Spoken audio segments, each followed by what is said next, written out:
Ito ang kasaysayan ng dating basurero at pedicab driver na kumakain ng pagpag. Ngayon ay isa ng sikat na artista at politiko.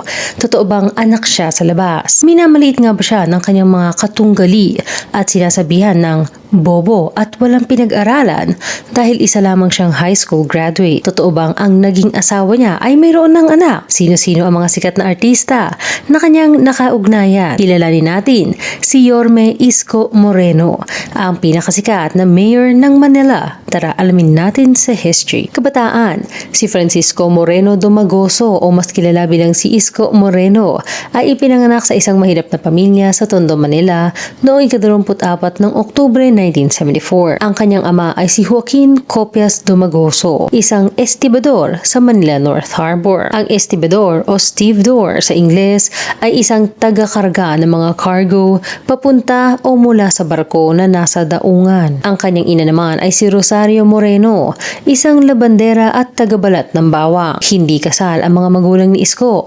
Siya ay nag-iisang anak ng mga ito. Pero mayroon siya mga nakatatandang kapatid na babae at lalaki mula sa kanyang ama. Maayos naman daw ang pakikitungo ng mga ito sa kanya. Ipinanganak at nagkaisip na si Isko sa kanilang buhay mahirap. Sa squatters area sila nakatira, malapit sa Smoky Mountain. Hindi niya makalimutan na palipat-lipat sila ng tirahan mula sa isang squatters area papunta sa susunod. Dahil kapag wala na silang pambayad, ay pinalalayas na sila hanggang sa mapunta sila sa Mabuhay, kung saan wala daw renta sa squatters area. Nakapagtapos si Isko ng elementarya sa Rosauro Almario Elementary School sa Delpan at sa Tondo High School naman para sa kanyang high school. Bago pa maging Isko ang kanyang palayaw, ay dati siyang tinatawag na Scott ng mga kaibigan at kamag-aral. Dalawa lamang ang uniforme na ginagamit ni Isko sa eskwelahan at pagdating ng high school ay iisa lamang ang pares ng gamit niyang sapatos mula first year hanggang fourth year. Pag-apak ng batang si Isko ng edad 10 taong gulang ay napagtanto niyang sila ay mahirap lamang. Naobserbahan niya ang kanyang mga kapitbahay na ang mga magulang ay nagtatrabaho sa ibang bansa. Ang kanilang mga bahay ay unti-unti nang nagiging bato habang sila ay barong-barong pa rin ang tinitirahan at tuwing uulan ay tumutulo ang kanilang bubong. Napansin din niyang ang mga batang mayayaman ay may laruang RC, isang remote control na laruang police car, pero ang ipinagtataka niya ay laging nakakakain ng pizza ang mga kababata niya na kapwa mahirap. Kaya inalam niya kung paano kumikita ng pera ang mga ito upang makayanang makabili ng masarap na pagkain. Nangangalakal pala ang mga ito ng basura. Dahil hindi naman sumasapat ang kinikita ng ama sa pagiging estibador, ay naisipan ni Isko na mangalakal din upang makatulong sa kanyang pamilya. Bukod sa mayroon iba pang mga anak na sinusuportahan, sa unang pamilya ay hindi araw-araw mayroong trabaho sa daungan ng barko dahil rotation daw ang mga estibador dito. Ang kinikita niya ay umiikot lamang sa pambayad ng mga utang, bale, kuryente at tubig. Nang magpaalam si Isko sa kanyang ina ay hindi daw ito pumayag noong umpisa. Ngunit sa huli ay napapayag niya ito sa kondisyon na hindi siya liliban sa klase. Takot na lang ni Isko na huwag sumunod dahil strikta daw ang kanyang ina. Pagdating sa tanghali, pagkatapos ng klase ay magsisimula ng mga lakal si Isko kasamang iba pang mga bata. 7 pesos bawat kilo ng kalakal ang ipinagpapalit ni Isko at sa isang buong araw ay karaniwang kumikita siya ng 21 pesos na kanyang ibibigay sa kanyang ina na siyang ipinambibili naman ito ng bigas na noon ay 7.50 lamang ang bawat ganta. Kapag mahina ang kita sa pangangalakal ay dumidiskarte sa pier si Isko.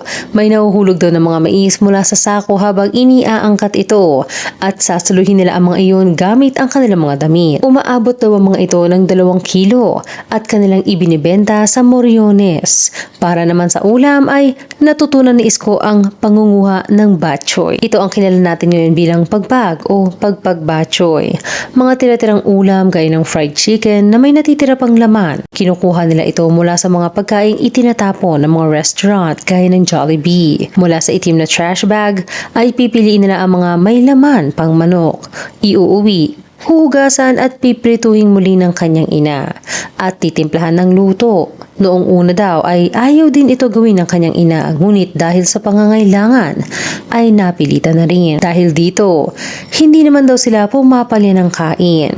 Bagamat ito ang itinuturing niyang pinakamahirap na parte ng kanyang kabataan, ay nagpapatawa pa niyang sinabi na sawa na nga daw sila sa manok. Nang mag-high school ay ipinromote naman ni Isko ang sarili at naging isang pedicab driver. Taong 1992, gamit ang kanyang mga naiipon ay nag-enroll si Isko sa kursong Maritime Engineering sa Philippine Maritime Institute.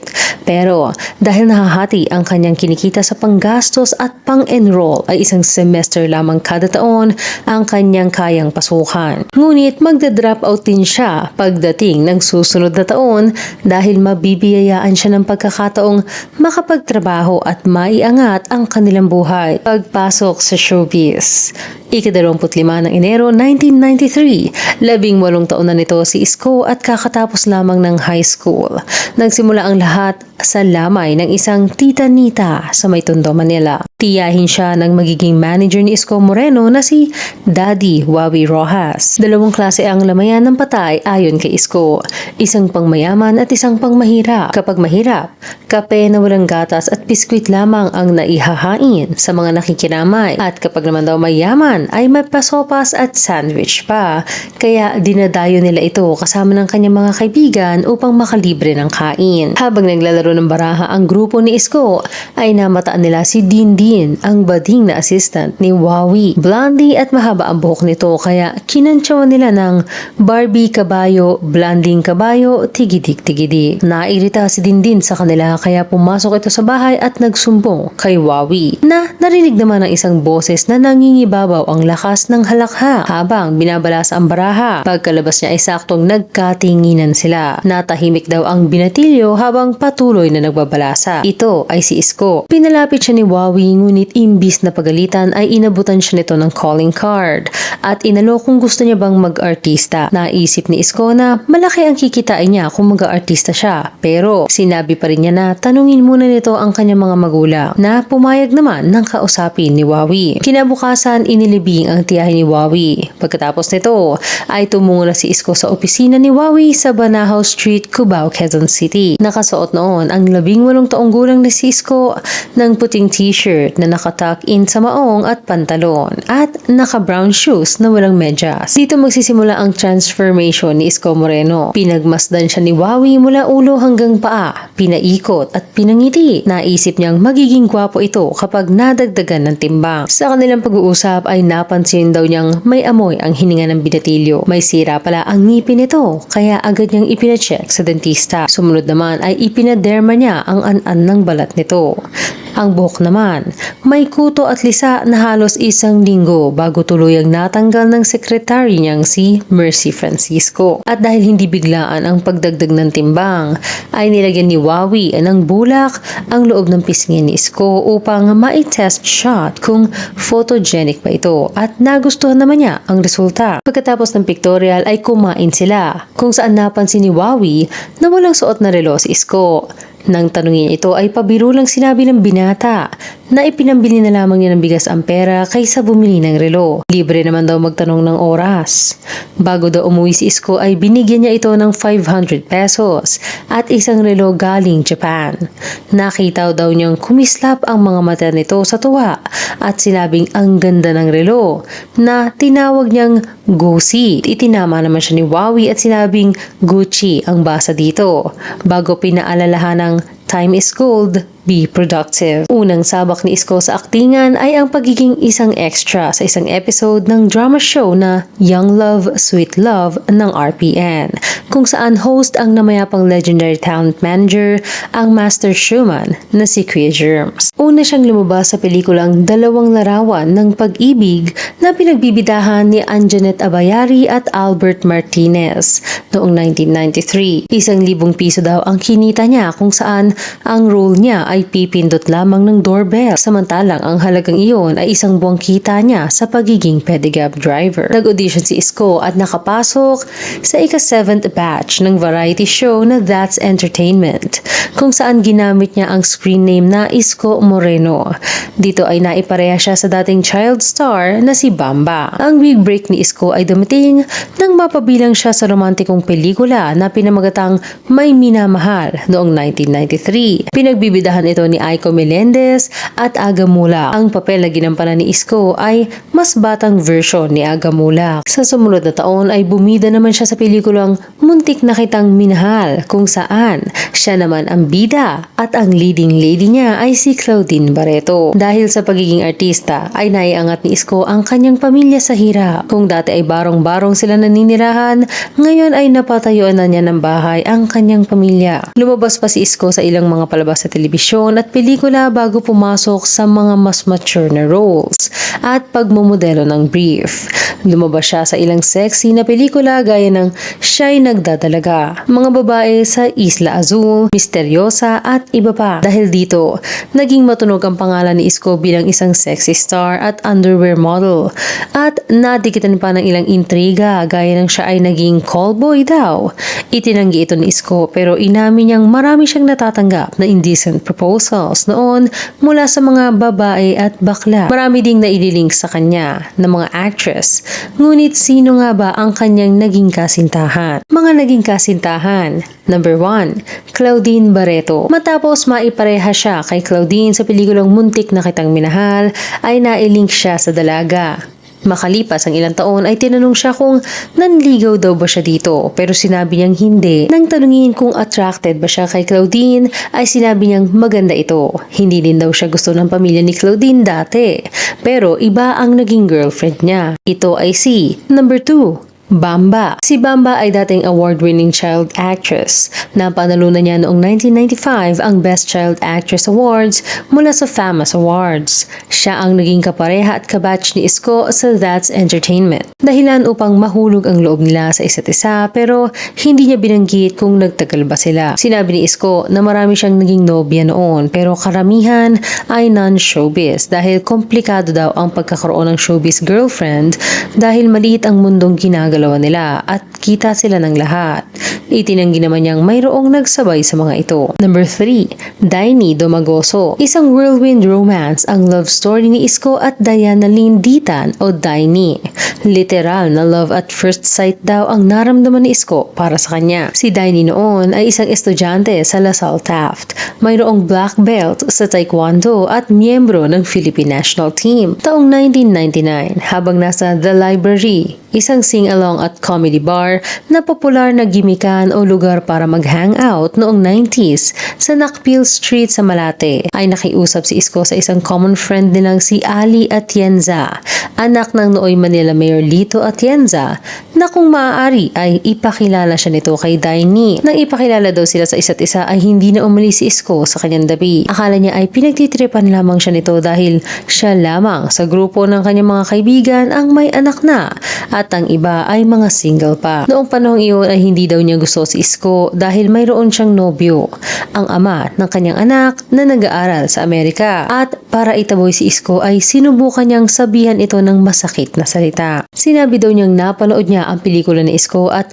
baduy daw itong mag-English. Ngunit, sinugot lamang niya ito ng trabaho lang yun.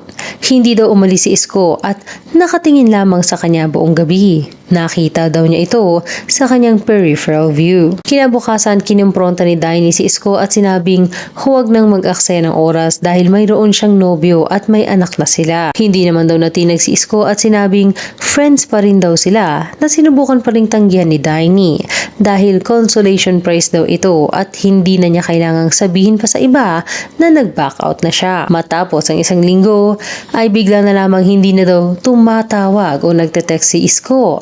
Naisip niyang natauhan na ito. Ngunit kinagabihan, mga alas 12 ay tumawag daw ito at tinanong kung nasaan siya. Sinabi ni Daini na nasa The Library siya Nagsabi daw si Isko na pupuntahan siya nito pero ramdam ni Daini na ito ay mukhang nakahiram ng tapang sa alak. Nang dumating daw si Isko ay parang mala pelikula na ang mga sumunod na pangyayari. Pagpasok daw ni Isko ay naghiyawan ang mga tao, pati na ang mga nagsishow. Nakasuot daw ito ng barong Tagalog na nakatupi ang manggas galing sa session. Umupo daw si Isko sa kanyang tabi at malakas na sinabing, "Alam mo, karma ba kita? Alam mo kasi ang dami namang ibang babae dyan. Bakit ikaw pa? Alam mo, I hate you, I hate you, I hate you because I love you." Lahat daw ng tao sa The Library ay nagpalakpakan. Sila na pala ang pinanonood. Nahiya daw si Daini, kaya hinira niya palabas si Isko at pinauwi ito. Matapos ang isang buwan ay sinagot na niya si Isko at nakipaghiwalay sa kanyang nobyo na noon ay nakakalabuan na rin niya bago pa mangyari ang eksena sa The Library. October 8, sinagot ni Daini si Isko. Isang linggo pa lamang silang nagiging magkasintahan ay aalokin na ni Daini si Isko na magpakasal. Ang kwento ay sinundo ni Isko si Daini sa eskwelahan at ihahatid sa Las Piñas. Dahil papalapit na ang karawan ni Isko sa ika-24 ng Oktubre, ay tinanong ni Daini kung ano ba ang gusto nitong regalo basta makatarungan ang presyo dahil estudyante pa lamang siya. Kung saan sinabi ni Isko na wala at this point in time, wala akong kailangan kasi may negosyo ako, artista ako, politiko ako. Okay naman ang nanay ko, may girlfriend pa ako, so there's really nothing I want for my birthday. Biniro siya ni Daini at tinanong, "Gusto mo magpakasal tayo?" Hindi daw niya lubos akalain na seseryosohin ito ni Isko. Bigla daw kinuha ni Isko ang kanyang cellphone at tinawagan ang isang staff niya. Ipinaayos niya ang mga papel para makakuha ng marriage license at ibinigay ang buong pangalan ni Daini. Akala ni Daini ay nagbibiro lang si Isko. Ayun pala ay inaasikaso talaga nito ang kanilang kasal. Pagkatapos makipag-usap ni Isko sa telepono, ay sinabi daw nito sa kanya na mag-set na sila ng date. Dapat daw ay December 8 para sa fiesta ng Immaculate Conception at magiging blessed ang kanilang kasal. Ika-8 ng Disyembre 1999, sa isang hotel sa Malate gaganapin ang kasal ni Daini at Isko, ngunit nagkaroon ng problema. Ang paalam ni Daini sa kanyang ina ay pupunta lamang siya sa duty free pero hindi daw siya nito pinayagan. Nalaman ng kanyang ina ang tungkol sa gaganaping kasal at nahihiya siyang magsinungaling. Dito daw tumatak sa isip niya ang sinabi ni Isko na pag gusto maraming paraan, pag ayaw maraming dahilan. At may dahilan siya kaya hindi siya makapunta sa sariling kasal. Hindi niya din maiwan ang anak niyang si Patrick na may sakit noong araw na iyon. Kinabukasan ay magang-maga daw ang mga mata ni Isko. Sumunod na buwan ay tinanong siya ni Isko kung gusto pa ba niyang pakasalan siya ni Daini. Oo naman ang sagot niya, kaya sabi ni Isko ay gugulatin na lamang niya ito isang araw. Ika-10 ng Enero 2000, may pasok na ulit sa eskwelahan at mayroong 5 oras na break si Daini. Kaya sinundo muna siya ni Isko at dinala sa Cafe Adriatico, kung saan ikinasal sila sa isang civil ceremony. Ripped jeans pa daw ang suot ni Daini at umuwi siyang mayroon ng singsing. Makalipas ang isang buwan ay nalaman ng mga magulang ni Daini na bago na ang kanyang civil status. Nang formal na siyang ipagpaalam ni Isko kung maaari bang isama na niya itong tumira sa Tondo. Ang kanilang pagsasama ay biniyayaan ng 5 anak. Una si Patrick Vincent na anak ni Daini sa dating nobyo na inampunan ni Isko. Ikalawa si Joaquin Andre. Ikatlo si Frances Dayan. Ika-4 si Franco Dylan at ikalima ang bunsong si Drake Marcus. Noong hindi pa ipinanganganak ang buong si Drake ay sinabi ni Isko na sapat na ang 4 na anak para sa practical reasons. Pero kung kaya lang ay 12 daw ang gusto niya. Dahil lumaki siyang only child, ay nais daw niya ng maraming anak para masaya. Sinisigurado niyang naglalaan siya ng oras para sa mga anak bago pumasok ng eskwelahan at bago siya pumasok ng trabaho. Pagpasok sa politika. Hindi biglaan ang pagpasok ni Isko sa politika. Naaalala pa ng talent manager ni Isko na si Daddy Wawi ang taong 1993. Sa edad na 18 ay nagparamdam na daw si Isko ng kagustuhang pumasok sa serbisyo publiko. Anya, noong taong iyon ay napasama si Isko sa mga guest performers para sa Metro Manila Film Festival sa Luneta Grandstand. Naroon daw si dating Manila Mayor Alfredo Lim. Maya-maya lamang, binulungan siya ni Isko ng, "Daddy, balang araw babalik ako dito para manumpa." At napasabi na lamang daw si Wawi ng, "Ha? anak, gutom lang yan. Ayon kay Isko, ang tuluyang nagtulak sa kanya upang magdesisyon na tumakbo sa serbisyo publiko ay ang pagnanais na makapagbigay ng tsansa at biyaya sa mga tao upang makaangat sa hirap gaya ng naranasan niya nang siya ay mabigyan ng tsansa at biyaya na umangat mula sa pagiging hamak na basurero at pedicab driver papunta sa pagiging isang artista. Taong 1998, naisipan ni Isko na tumakbo bilang isang councilor at nanalo bilang may pinakamataas na boto. Sa edad na 23 ay hawak ni Isko ang titulo ng pinakabatang naihalal bilang konsehal ng Maynila. Aminado si Isko na noong unang sabak niya sa pagiging konsehal ay hindi niya lubos na iintindihan ang responsibilidad at eksaktong tungkulin ng mga ito. Pero mayroon siyang matinding pagnanais na matutunan ito. Bilang patunay ng kanyang pagiging seryoso dito ay handa siyang iwan ang showbiz para sa serbisyo publiko. Dahil nahihirapang i-express ang kanyang sarili sa Ingles tuwing magkakaroon ng council meeting ay binato ng mga batikos at pangutya si Isko. Isang konsehala pa nga daw ang kinutya siya dahil hindi siya marunong mamuno sa council meeting at tumangging kausapin siya hanggang hindi siya natututong magsalita ng maayos sa Ingles. Ang iba, minaliit siya, tinawag na bobo at hindi nakapagtapos ng pag-aaral. Ngunit handa si Isko na ang mga pambabatikos sa mga politiko ay mas magiging malala kaysa sa pagiging artista. Hindi niya din ito dinibdib at sinabing dapat nga ay pasalamatan niya ang mga ito dahil na-challenge siya na mag-aral muli. Taong 2001 at 2004 ay muli siyang tumakbo bilang councilor at parehong pagkakataon ay nakatanggap siya ng pinakamataas na boto. Aniya, maybe the reason why I was elected in 1998 was name recall. I was an actor, so many people were familiar with my name. Pero siguro naman, yung pagkapanalo ko noong 2001 ay dahil naman sa nagawa ko para sa aking distrito sa Tondo. Taong 2002, habang nasa ikalawa niyang termino, ay kumuha siya ng crash course sa Local Legislation and Local Finance sa University of the Philippines. Sumunod ay nag-enroll siya sa isang off-campus course na Business Administration sa International Academy of Management and Economics sa Makati at nakagraduate taong 2003. Hinikayat din siya ng kanyang mentor na si dating Vice Mayor Danilo Dani Lacuna na mag-aral habang ginagampanan ang kanyang tungkulin na siyang ginawa naman ni Isko. Sumunod namang taon ay kumuha siya ng kursong law sa Arellano University. Ngunit kinailangan niya itong ipagliban sa kanyang ikalawang taon nang maihalal bilang Vice Mayor noong 2007 dahil mas marami na ang kanyang nasasakupan. Noong councilor siya ay isang distrito lamang ang hawak niya at nang maging Vice Mayor naman ay naging 6 ito. Kaya mas minabuti na lamang niyang pag-ukulan ng oras ang mga nasasakupan. Abangan sa part 2, ano-ano ang mga nagawa niya para sa mga nasasakupan niya sa Manila. Ano ang sinabi ni dating Pangulong Rodrigo Duterte tungkol sa kanya. Hanggang dito na lang. Kayo ano masasabi niyo sa kasaysayan ni Isko Moreno? I-comment lamang ang inyong opinion sa baba. Salamat sa pakikinig. Huwag kalimutang mag-subscribe sa aming channel at i-click na rin ang notification bell. Hanggang sa muli.